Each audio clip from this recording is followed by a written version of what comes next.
Habog sa naton nga kalibutan, diri maubos sa sobra 300 iton ginkikilala nga mga magkadurdilain nga klase hiton ayam.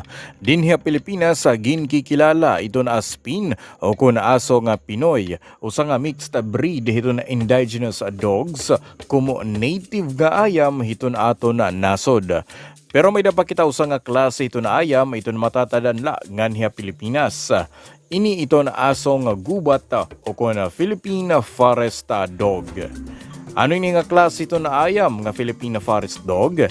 Tara aton pag-adman, dinhila ito nato na segment nga ginpapagurustoryahon ito mga magkaturidilain nga mga kinabuhi nga aton nakikitaan nga nangungukoy haton karibungan. Ini ito na tawag hana kalibutan. Anaso nga gubat, indamo ito natawag ha magkadurdilain nga parte ito ng Pilipinas.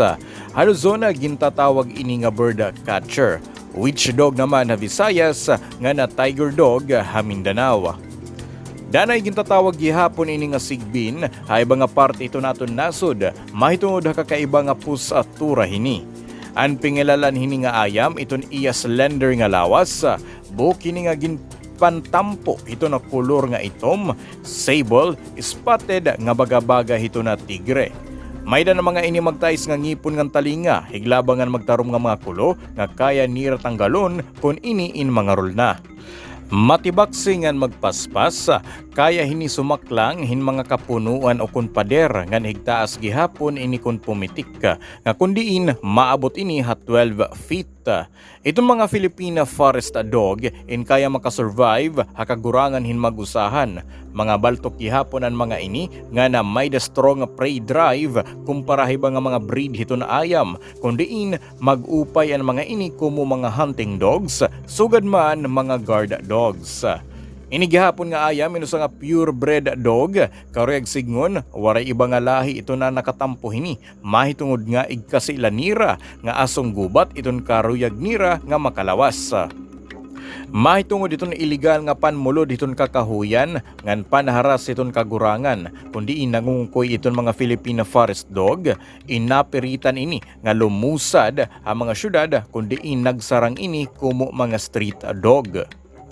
Asong kalyuman pagkiton pero ang mga asong gubat ito na pinakakadaan nga breed ito no wild dog nga nabuhi haton nasod.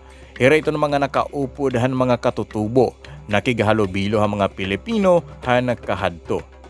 Samtang dida naman ito na tuig 2015 en ginte na nga igsometer iton usa nga petisyon a Federasyon Cynologic Internationale agud maging kilala kumo usa nga dog breed ngan maging national breed iton Pilipinas iton aso nga gubat.